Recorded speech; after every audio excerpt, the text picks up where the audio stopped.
Welcome back to Askewed Reviews. And for the rest of this week, I'm doing the rest of the Mel Brooks collection, which this one was also two viewers' requests. And it is the 1987 film Spaceballs. Here is your trivia question for today. What is the top speed of Spaceball 1? The answer will be at the end of this episode. In the film Spaceballs, we find out about a galactic army named Spaceballs, and this army is run by two individuals, President Scroob and his enforcer, Dark Helmet, who seems to have the ability of tapping into something called the Schwartz. So the Spaceballs have squandered all of their fresh air, so now they normally have to purchase it. That is until President Scroob comes up with the idea of stealing the air from another planet, specifically the one named Druidia. Now, the way that they plan on doing this is by kidnapping the Princess Vespa right after her wedding, and then using her as ransom against King Roland to get the air from the planet. Now, the wedding does not end up happening, as Princess Vespa has no interest in marrying Prince Valium, so she runs off with her droid, Dot Matrix, but unfortunately, she is soon captured in the tractor beam by Spaceball 1. King Roland immediately asks for help for his daughter from the nearest shuttle, which just so happens to be a flying Winnebago that within it are our two heroes for hire, Lone Star and Barf. So the two of them do manage to rescue Vespa and Dot, but can they manage to escape? And even if they do so, will they be able to stop the Spaceballs from getting what they want? So this movie was not originally going to be called Spaceballs. The original title was Planet Moron, but this ended up being too similar to a British film called Morons from Outer Space. So moving on from that, they then decided that they at least wanted the word space to be in the title. And at one meeting, Mel Brooks just exclaimed the word balls and felt that Spaceballs would work perfectly.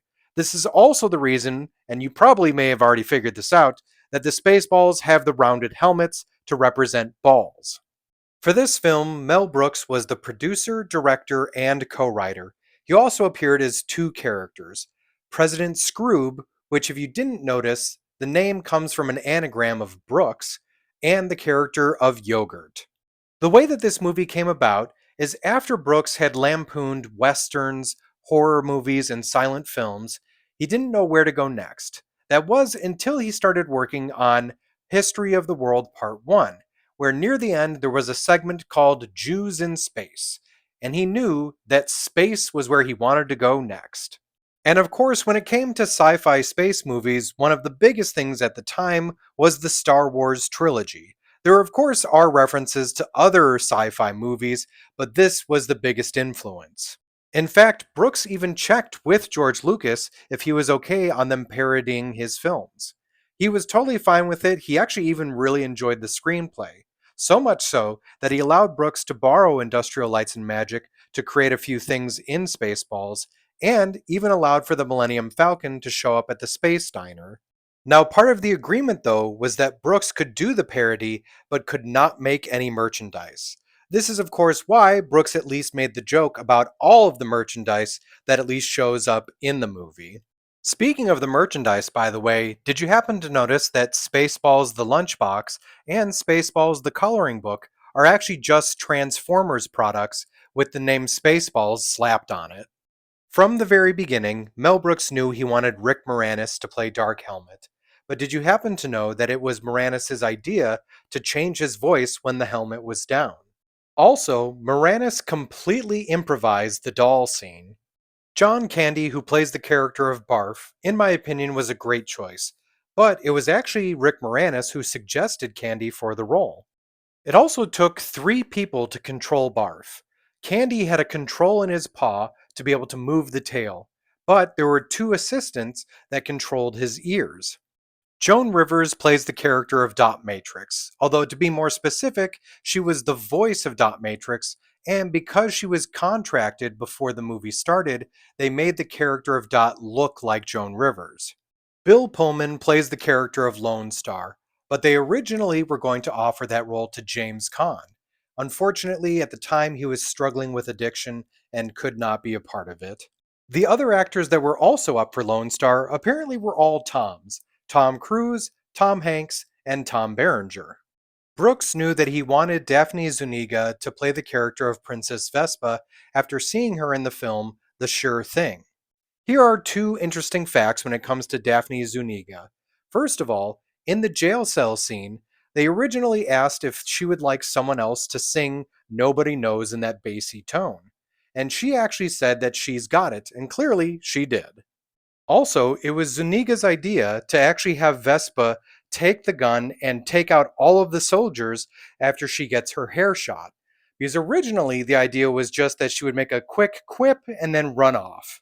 George Weiner plays the character of Colonel Sanders, but they originally offered the role of Sanders to Steve Martin, who apparently turned it down.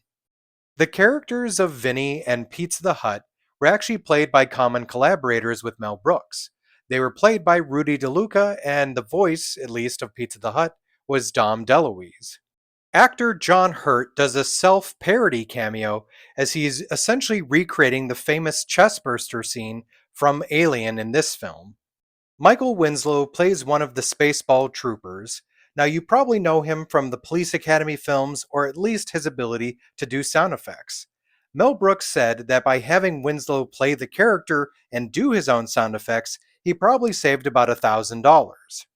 Actor Tony Cox plays one of the Dinks. These are the small Jawa like creatures that appear in the film. Do you happen to remember the two troopers that were combing the desert with an afro pick, and one of them said, "We ain't found shit"? This is actor Tim Russ, who would actually go on to play Tuvok, a character on Star Trek Voyager. The characters of Charlene and Marlene were played by the Gallup twins, who, if you didn't know, were very well known as the Double Mint twins. The character of Yogurt was not originally supposed to be played by Brooks. It was originally going to be played by Gene Wilder, but he was unable to do so at the time. You probably noticed this, but most of Mel Brooks' films appear in the Spaceball 1 VHS collection. Castle Druidia is actually King Ludwig II's castle in Bavaria. It was also the original inspiration for all of the castles at Disney theme parks. The movie Spaceballs was filmed in Germany, Arizona, and California. This little piece of trivia blew my mind. There is an actual novel called Spaceballs the Book. It is written by Jovial Bob Stein, who you probably know much better under his real name, R.L. Stein, who created Goosebumps. There was, in fact, a very short lived Spaceballs the Animated Series that only got one season. There have always been talks over the years of doing a sequel, such as Spaceballs 2 The Search for More Money, or Spaceballs 3 The Search for Spaceballs 2. In 2015, Brooks was toying with the idea of doing a sequel with Bill Pullman and Daphne Zuniga, but by this time, John Candy, Joan Rivers, and Dick Van Patten had passed away, and Rick Moranis was retired.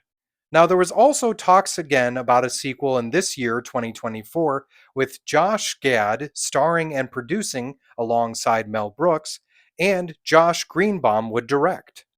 So when it comes to the film Spaceballs, I absolutely love this movie, and I have ever since I was a child. It's extremely quotable and so much fun to watch. Now, I also do think that Rick Moranis did an amazing job, and he really made Dark Helmet into his own character. However, though, on the other hand, I really did feel like most of the other main actors kind of just overacted and didn't put as much into their character. So, because of that, I'm going to give this movie a 4 out of 5. Now, if you enjoyed Spaceballs, other movies I recommend checking out are The Ice Pirates, Mom and Dad Save the World, Galaxy Quest, and The Hitchhiker's Guide to the Galaxy. Here is your trivia question for today. What is the top speed of Spaceball 1? So Spaceball 1 goes from light speed to ridiculous speed to ludicrous speed to plaid. Another random piece of trivia for you, Tesla Motors actually used the speeds for Spaceball 1 in their acceleration modes. I hope you enjoyed this episode of Askewed Reviews. And if there's a movie you'd like to see get a review, just mention it in the comments.